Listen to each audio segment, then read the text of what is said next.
Tem coisa grande acontecendo no agronegócio. Eu não estou falando de safra, de commodity, nem muito menos de clima. É que o poder está trocando de mão. Cara, tá todo mundo discutindo dívida, recuperação judicial, manchete de crise no agro.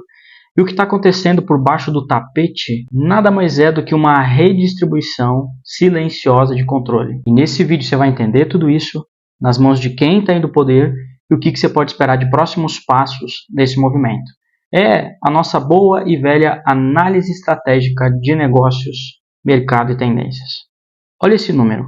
Hoje, aproximadamente 15% de toda a carteira ativa de crédito rural no Brasil, que está girando em torno de 812 bilhões de reais, se encontra sobre algum tipo de estresse financeiro. E isso significa que 1 em cada 6 reais de crédito rural ou está em atraso, ou está em renegociação, ou tem um risco elevado de inadimplência. Mas esse número não surgiu do nada, tá? Ele multiplicou de tamanho nos últimos anos por conta de um choque macroeconômico no país. É que alguns anos atrás, 2020, 2021, o ambiente era completamente diferente. A taxa Selic estava em torno de 2% ao ano, que tornava o custo do dinheiro muito baixo, né? O crédito fluiu com facilidade para custeio e investimento no campo, e a expansão dessas operações, essa alavancagem, parecia muito racional e, de certa forma, até bem estratégica. E foi esse regime financeiro que incentivou o aumento dessa dívida, porque o custo era muito barato e o risco parecia muito controlado, né? Mas o mundo virou, e a partir de 2022 isso mudou por dois motivos principais. Primeiro motivo, que os juros subiram fortemente. A Selic deixou de ser uma taxa de 2%, ela foi para 2 dígitos, né? Hoje a 15%, o que aumenta consideravelmente o custo de financiamento de forma radical. É aí que surge o segundo motivo, porque o custo desse capital ele ficou exponencialmente maior. Isso transformou dívidas que eram antes de certa forma administráveis em problemas crônicos de fluxo de caixa, simplesmente porque o custo de rolar ou pagar aquela dívida foi lá nas alturas. E com tudo isso, o nível de estresse no crédito rural acabou acumulando de forma persistente até chegar no valor de 15%, que é esse valor que eu te falei, do crédito rural total, algo que naturalmente acaba amplificando muito o risco percebido por quem está emprestando dinheiro, nesse caso, os bancos. E esse dado cru, por si só, ele já mostra duas coisas para a gente. Primeiro, que não é uma crise de produção. A produção de grãos, na verdade, ela continua robusta, batendo recorde até. O que faz a gente perceber que, de fato, essa crise não é na produção em si, mas é financeira. É simples, o custo do dinheiro subiu, a inadimplência acelerou, e esse estresse ele não é um estresse pontual, ele é um estresse estrutural que boa parte dos produtores tem hoje no Brasil. E eu te dei esse explicativo para te contextualizar que é esse estresse que está redefinindo quem manda em parte do agro. Porque onde tem dívida estressada, sempre tem gente tomando decisão sobre essa dívida e aproveitando esse momento. E cara, os produtores rurais não têm culpa, porque fizeram uma estratégia de fato, só que o mercado mudou, foi uma mudança brusca de ambiente financeiro. E quando esse ambiente virou, a estrutura de capital acabou expondo quem estava sólido, mas também expôs quem estava frágil. E é aqui que entra na tal da recuperação judicial. Porque muita gente escuta RJ e acha que é falência, e não é. Eu vou te explicar. A recuperação judicial ela é um mecanismo legal que permite à empresa, ou nesse caso o produtor, renegociar suas dívidas com uma proteção temporária contra uma execução maior. Ela suspende cobrança agressiva, te dá prazo para reorganizar o teu fluxo de caixa, negociar melhor com os credores. Ou seja, isso não é o fim. É uma tentativa de reestruturação. Só que o número subiu e o mercado ficou assustado, porque esse número cresceu. Em 2023 e 2024 já teve uma alta nos pedidos de recuperação judicial, mas em 2025 foram registrados centenas de pedidos apenas no terceiro trimestre, com um recorde histórico recente, tá?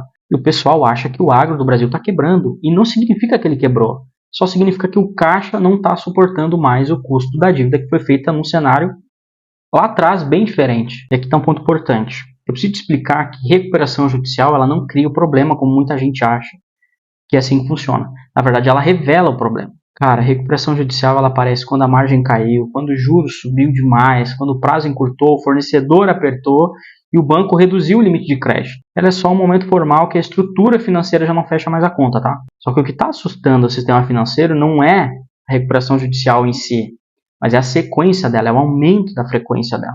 E esse é um ponto importante você entender, porque quando sobe esse aumento de recuperação judicial, a percepção de risco dos bancos também sobe. percepção de risco do banco subindo, o crédito encarece. E quando o crédito encarece, ainda mais no agro, que é um setor que movimenta muito crédito, muita gente acaba entrando em dificuldade. E aí você acaba entrando num ciclo de contração. Mas guarda isso, a recuperação judicial não é a causa da crise, ela é só o termômetro. Seguinte, dá uma olhadinha aqui embaixo, vê se você está inscrito no canal, porque eu faço esse tipo de análise todo dia. Se a tua empresa está travada, você precisa aumentar seus lucros ainda no primeiro semestre de 26, dá uma olhada nesse QR Code aqui do lado, clica nesse link, faça a aplicação na nossa consultoria empresarial. A gente vai fazer um diagnóstico completo da tua empresa, entender seu mercado, identificar os gaps do seu negócio e montar um plano de ação para destravar o seu negócio em 90 dias. Mas, cara, corre, porque as vagas são limitadas, porque neste projeto aqui eu participo junto. Agora, voltando para a parte mais importante do vídeo, vamos entender esse mecanismo de poder. Quem que você acha que se beneficia num cenário onde 15% da carteira de crédito está estressada? Eu vou te dizer quem se beneficia. É quem tem dinheiro organizado para operar nessa situação, na situação de risco. Então, olha, eu não estou falando do produtor alavancado, eu não estou falando da revenda pressionada, eu estou falando de capital estruturado. Quem é esse capital? São os fundos de crédito, são as gestoras especializadas, veículos estruturados para esse tipo de momento. E como é que funciona isso? Quando um banco ele começa a enxergar que parte dessa carteira virou risco, o banco geralmente ele faz duas coisas. Ou ele aperta o cliente, ou ele vende a carteira dele com desconto para mitigar o risco. E é neste ponto que entra o fundo. O fundo, o capital, essas instituições, elas juntam dinheiro de vários investidores, geralmente bilhões, criam um veículo, que geralmente é um fundo gestor, compra esse crédito estressado do banco com um deságio, e aí ele tenta recuperar essa margem. Por exemplo, se a dívida é de 1 milhão, ele pode comprar isso por 400 e depois renegociar por 600 mil reais. Ou executar a garantia em quem está devendo. E é aqui que começa a mudança real de poder.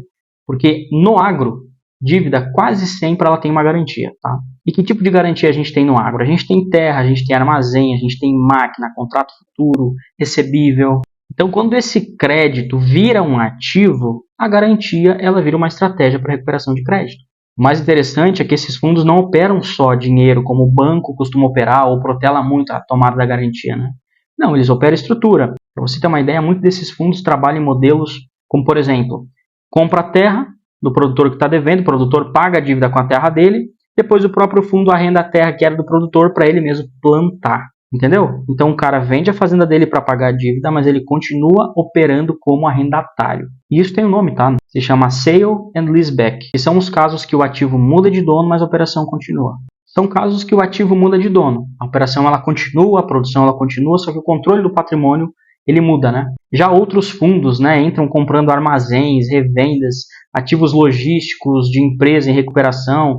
E esses caras são especialistas em comprar barato, colocam uma outra estrutura, porque eles não têm interesse só no dinheiro do agro, eles têm interesse no ecossistema todo, né? E eles acabam explorando, então, essa estrutura toda, explorando o território também. E é nesse ponto que tem um ponto importante. O agro começa a se financeirizar.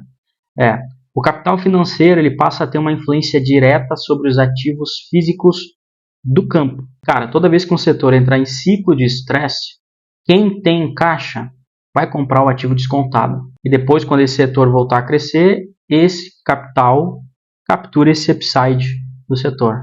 Beleza, mas qual que é o impacto disso na prática? Primeiro, uma consolidação. Ou seja, você vai ter menos players frágeis, né, menos produtores, players, investidores frágeis, e mais concentração no capital onde tem essa dívida. Segundo, a gente começa a ver contratos mais duros, mais rígidos, né? Mais exigência, mais garantia. E em terceiro, você vai ver uma mudança de perfil do produtor. Porque esse cara deixa de ser um operador, como ele é hoje, e ele se obriga a virar um gestor financeiro. Sabe por quê? Porque esses fundos eles vão integrar inteligência artificial, tecnologia, vão trazer controle climático e o produtor precisa se adaptar a isso. Então, um produtor que tem essa governança, que tem esse perfil de gestão, que tem isso estruturado, ele tem uma chance maior de receber crédito. E por último, a gente vai ver o território se transformando em algo mais estratégico. Porque você vai ter cooperativas ampliando presença física, você vai ter fundos ampliando presença patrimonial nesse território, você vai ver os bancos bem mais seletivos. Enfim, o que a gente pode esperar daqui para frente então? A gente pode esperar mais operações estruturadas, mais renegociações complexas, mais compra de ativos descontados, mais arrendamento estratégico e consolidação regional dessas empresas que antes não era tão comum você ver nesse meio. E pode esperar menos crédito baseado em relacionamento, que é bem comum, expansão agressiva sem estrutura, o fato de você ter crédito a qualquer custo, né, sem provar sua estrutura, sem trazer a sua governança ali. Pode também esperar menos alavancagem sem proteção, sem garantia. E aí você vê, nesse sentido, o poder saindo de um modelo relacional que é tradicional, indo para um modelo onde o capital estruturado, com governança, dita essa regra. Ou seja, num cenário de tendência aí, né, você vai ver que antes o crédito era mais pulverizado e agora ele passa a ser cada vez mais organizado em estruturas que sabem operar crise. Isso realmente é uma tendência, como você está vendo aqui nessa imagem. E assim, não é o agro quebrando, é só uma mudança. Na verdade, é o agro sendo reorganizado por quem tem caixa e sabe lidar com risco e fazer análise de risco mais apurada a partir de agora. E agora vem a pergunta mais importante, né? Beleza, entendi que o poder está mudando, entendi a questão estrutural dessa mudança, mas se o poder de fato está migrando para um capital mais estruturado, o que a gente começa a ver na prática, né? Num cenário macro? Muda muita coisa. Primeiro a gente começa a ver esses fundos operando tecnologia, como eu comentei. Muitos vão utilizar modelos preditivos de clima, porque clima é uma variável bem importante no agro. Vão usar inteligência artificial para risco agrícola, fazer análise de solo e produtividade satelital, né, via satélite, modelagem de safra. Eles precificam o risco com um modelo de data science, de algoritmo mesmo, coisa que o banco não faz. E isso significa que o crédito vai ficar cada vez mais técnico. De novo, quem tem histórico digital, quem tem controle de produtividade, quem tem rastreabilidade, tende a ter, sim, um acesso melhor. Quem não tem dado, vira um risco, fica no escuro. Outra coisa que vai ser comum nesses casos específicos é que esses fundos eles não vêm sozinhos, eles vão vir com parceria. Então a gente vai ver indústrias de consumo, tradings, operadores logísticos, seguradoras entrando junto nos negócios. Antes era mais o banco com seu portfólio ali financeiro, né? Agora não, agora a gente vai ver diversos tipos de negócios sendo integrados junto com esses fundos. Porque esses caras são experts em criar um ecossistema. E o produtor que é financiado por essa estrutura, ele se beneficia disso. Ele acaba entrando, né, nessa cadeia mais integrada. Isso, claro, que aumenta a eficiência, mas também para o produtor aumenta a dependência. Outra coisa que a gente pode esperar também, que vai ser comum da gente ver nesses casos, é uma expansão territorial. O que eu quero dizer com isso, tá? Quer dizer que fundos e cooperativas vão ampliar controle de regiões estratégicas. Você vai ver mais armazém, mais originação, mais crédito, mais distribuição ali. Não é só o financiamento em si. De novo, é um controle de cadeia. Você está entendendo que o produtor que ele quer crescer, ele vai precisar de uma governança formal, ele vai precisar de uma demonstração financeira organizada, um planejamento de risco bem montado, um seguro estruturado. Nesses casos, o agro ele fica menos artesanal e mais corporativo. E é óbvio que isso gera contratos mais sofisticados, mais cláusulas, garantias, monitoramento e assim por diante. E isso cria um ciclo fechado. O produtor opera, mas o fundo controla as camadas críticas. E aí, durante essa transição, porque, de novo, isso aqui é uma tendência, né, não é do dia para a noite, também a gente está falando de 15% do capital estressado, né, do crédito rural, então não é todo o agro, não, a gente está falando dessas pessoas, dessas instituições, produtores, que estão com dificuldade, que existe uma tendência disso acontecer, de chegar a esses fundos, né, e fazerem todo esse movimento. E durante essa transição, vai ter uma certa volatilidade, porque enquanto esse sistema, né, esse ecossistema se reorganiza, vai ter venda de ativos que estão descontados, fusão regional, reestruturação nesse processo, mudança de controle patrimonial. Isso gera ruído, sim, no curto prazo, nesses casos.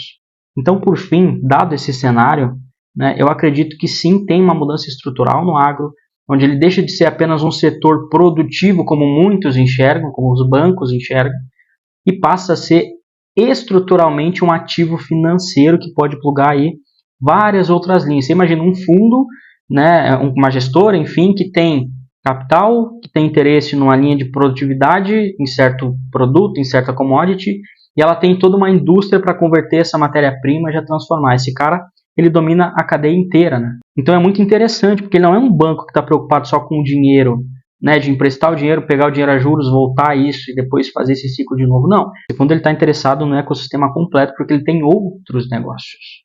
E volto a reforçar aqui, o vídeo fala sobre uma mudança de poder. E de fato é uma mudança de poder. Só que ela é gradativa, ela é tendencial e não acontece do dia para a noite. Mas você vai ver isso sendo cada vez mais comum. Então entenda, o agro ele não está quebrando. Ele vai passar sim por uma redistribuição silenciosa de poder através do crédito por conta de toda essa questão com juros, né, as dívidas e o tamanho da dívida que ficou caro demais e está fazendo os produtores sofrerem.